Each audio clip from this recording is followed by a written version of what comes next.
This is Dr. Jonathan Rubenstein. I'd like to discuss coding for irreversible electroporation of tumor or tumors of the prostate, also known as Nanoknife or the Nanoknife procedure. Nanoknife can be performed on a number of different solid organs. Each one has different coding. This is going to be most specific for tumor or tumors of the prostate gland. So to start off with, it's important to understand what is irreversible electroporation.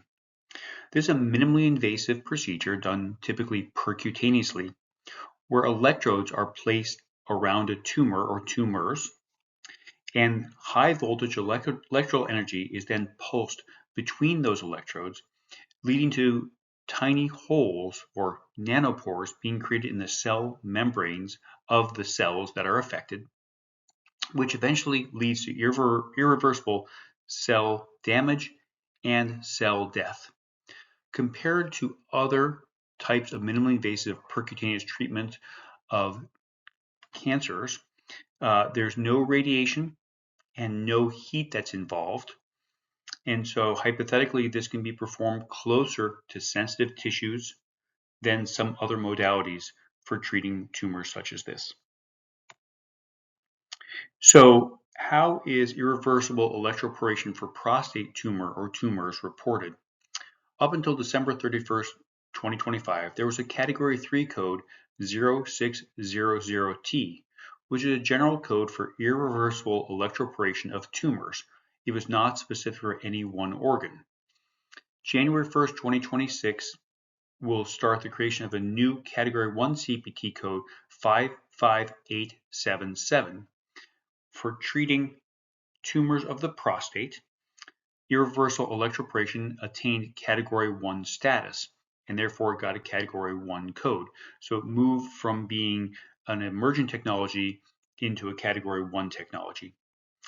The important part is at the same time, IRE of liver tumors also received a Category I code, and that will be code 47384. So it's important not to get the two confused. The other important thing is if IRE is being performed on the prostate, one should no longer use 0600T. 0600T still exists and will now be used for tumors other than that of the liver or the prostate.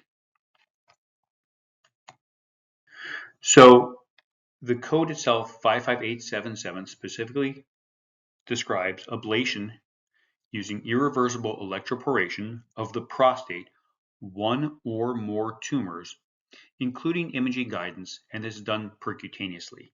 And there's a note not to report it with the imaging codes, such as ultrasound guidance for or monitoring of tissue ablation, fluoroscopic guidance, CT or MRI guidance of parenchymal tissue ablation.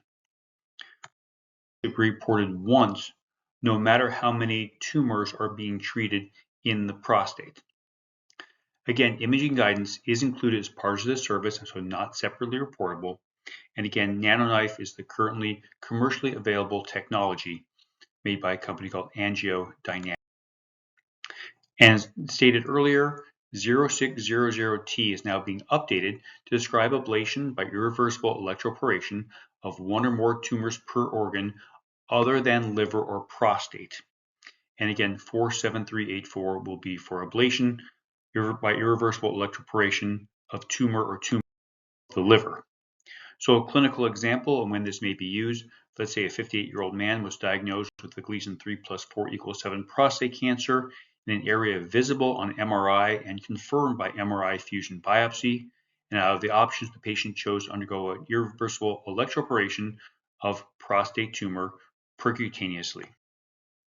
And so the procedure goes, the patient's identified, consented, brought to the procedure room, anesthetized, placed in a dorsal orthotic position, received antibiotics, a timeout's called, a Foley catheter is inserted, transrectal ultrasound is performed, again to confirm the appropriateness of the procedure. The ultrasound is used to examine the prostate and then to fuse with the MRI. So MRI fusion is used to make sure the target areas are identified. And then again, under ultrasound guidance, 5 irreversible electroporation probes are placed to bracket the intended ablation area. Probes are placed parallel to one another and at least 1 centimeter apart, with attention to distance or interference of the urethra, neurovascular bundle, sphincter, and rectum. The probe placement is verified by ultrasound. Then electroporation is performed by cycling energy between the probe pairs until 90 pulses per probe pair are achieved. During the ablation, the physician monitors the resistance change between the probes, and real-time imaging of the ablation zone is confirmed to confirm the appropriateness of the destruction. Following the completion of the 90 pulses per probe pair, the probes are removed, surgical site dressings are placed, and the patient is brought to the recovery area. The work RVU of IRE of the prostate in 2026 is 13.5 work RVUs. Thank you.